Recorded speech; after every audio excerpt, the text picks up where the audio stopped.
Trumpton clock, telling the time steadily, sensibly, never too quickly, never too slowly, telling the time for Trumpton.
The Mayor of Trumpton is taking a deep breath of fresh air before starting his day's work.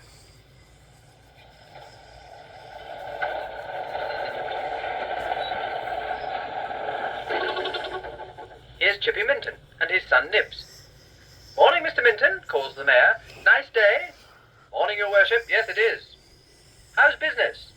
"Can't complain," replies Chippy. "We're going to do a job for Mr. Platt, the clockmaker. A grandfather clock needs its case mended." "Oh, well, better start, I suppose." "Now, Mr. Troop, what have we got today?" "More complaints about the streetlights, I'm afraid, Your Worship." Oh dear.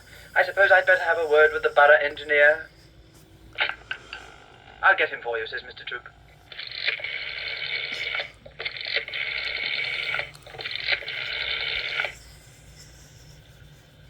"The Mayor for you, Mr. Bolt."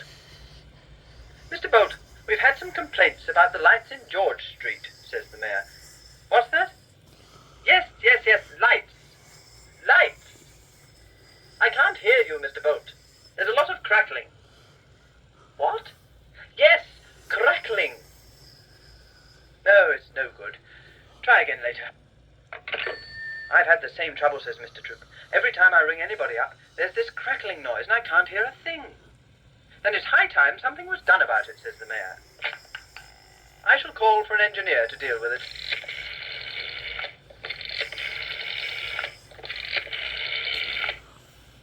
"Hello, this is the Mayor of Trumpton.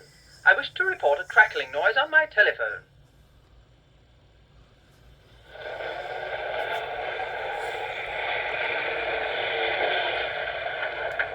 The post office were very sorry to hear about the trouble with the telephones and sent an engineer called Mr. Wantage and an engineer's mate called Fred to deal with it at once. "Ring, ring, I work for post office telephones. I'm the man you sent for if a fault appears. I check the cable, wire and cord connected to the telephones and then discuss the remedy with other engineers. Hello, we're working on the line. Ring, ring, ring, ring, replace your receiver please. Post office telephones will send an engineer. Your phone was disconnected by a fault we've now corrected. We are sorry to have troubled you, but now your line is clear. Hello, your line has now been cleared. Ring, ring, ring, ring, I test all the telephones, making certain all the lines are loud and clear. Investigating each complaint of noises loud or voices faint, the daily occupation of a PO engineer. The occupation of an engineer. Well, Fred, I think it's time to break for lunch. Now I'll get my sandwiches.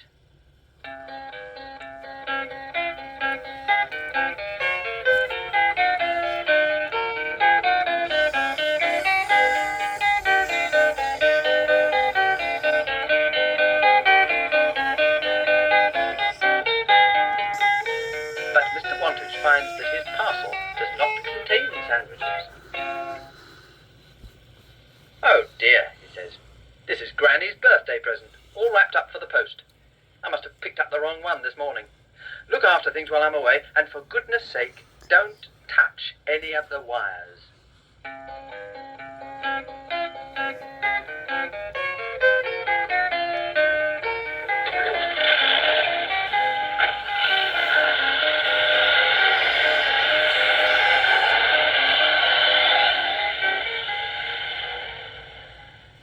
And now Fred gets out his sandwiches.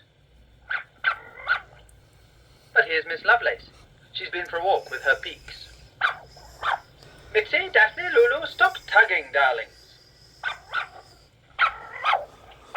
Don't get so excited. It's only someone mending the telephones. Oh, be careful. Mitzi has fallen into the manhole. Oh, thank you, says Miss Lovelace. So kind. I do hope she hasn't broken anything. Not really, says Fred. But the trouble is, some of the wires have come out. Well, I'm sure you can put them back. You telephone people are so clever. Come along, my darlings. It's time for dinner. It's time for my dinner too, says Fred. I wonder where these wires go. Mr. Wantage won't like it if he comes back and finds them all loose like this. So Fred pushes the wires back into place, hoping he's got it right. But, unfortunately, he hasn't. Mr. Munnings is printing some paper bags for Mr. Clamp, the greengrocer.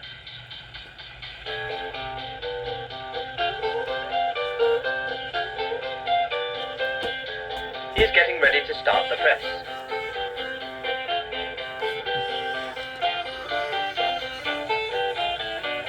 The type is in position.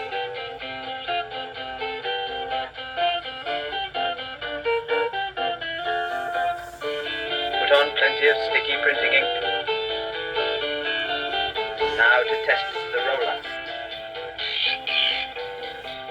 Just a little more, I think.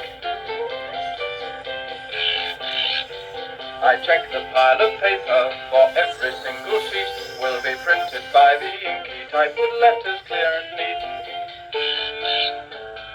When they have a flag day, I print the little flags, notices and labels, and even paper bags. I make the letters stand up straight and keep the paper clean. Then the job will be as good as anyone has seen.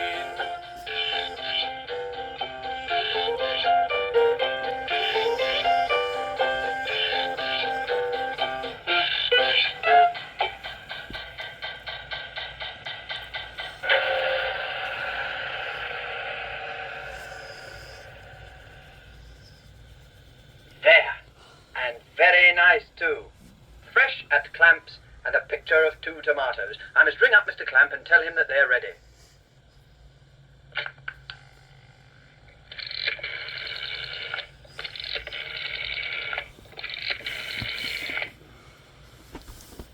Hello, Mr. Munnings here. Your paper bags are ready. The tomatoes have come out beautifully. Tomatoes? Paper bags? I don't want any paper bags. But I don't understand, says Mr. Munnings. Your husband ordered some paper bags, Mrs. Clamp.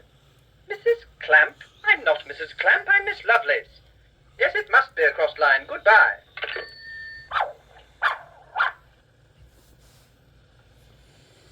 Mrs. Minton is waiting for Chippy to come home. The dinner is ready, but Chippy is late. He is at Mr. Platt's. I'll ring up, says Mrs. Minton. That's what I'll do. Now, let me see. Mr. Platt's number. Ah, here we are.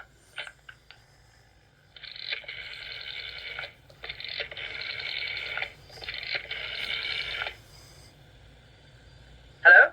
This is Mrs. Minton. Will you take a message, please? A message? Certainly, madam. Go ahead. Thank you. Just tell Chippy that if he doesn't come home quick, his dinner is going to be all burnt up. There, that should fetch him. Hello? Hello? She's gone. A message? From Mrs. Minton? All burnt up? Good heavens. Burnt up. The house must be on fire. That's why she rang off so quickly.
is it? Says Mrs. Minton.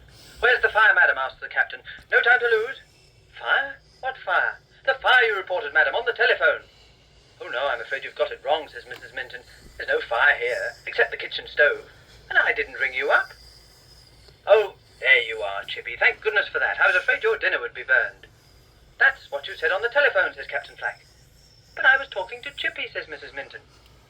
Must be crossed lines, says Chippy. Something to do with those chaps in the market square, I expect. Now, where's my dinner? Poor Captain Flack. He never has a proper fire to put out. Fred is in dreadful trouble. Everyone is very cross about their telephones being muddled up, and Fred can't put it right. Here's the mayor. He's very cross too. Captain Flack has just told me on the phone that he's been called out on a false alarm, due to your silly mistakes, he says. We can't have that sort of thing. I'm ever so sorry, says Fred.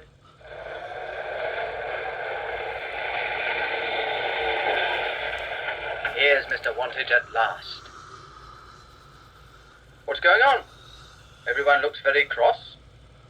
Fred, have you been fiddling with the wires? I told you not to touch them. Oh, it wasn't his fault, says Miss Lovelace. I'm afraid it was Mitzi. She got a little overexcited. In that case, says the mayor, I'm sure Captain Flack will not blame you, young man. Really, Miss Lovelace, you must control those dogs of yours. Don't worry, your worship, says Mr. Wantage. I'll soon sort this lot out. Excellent, says the mayor. When you have finished, perhaps you would like to come to the band concert this afternoon. Thank you, your worship. Very kind of you.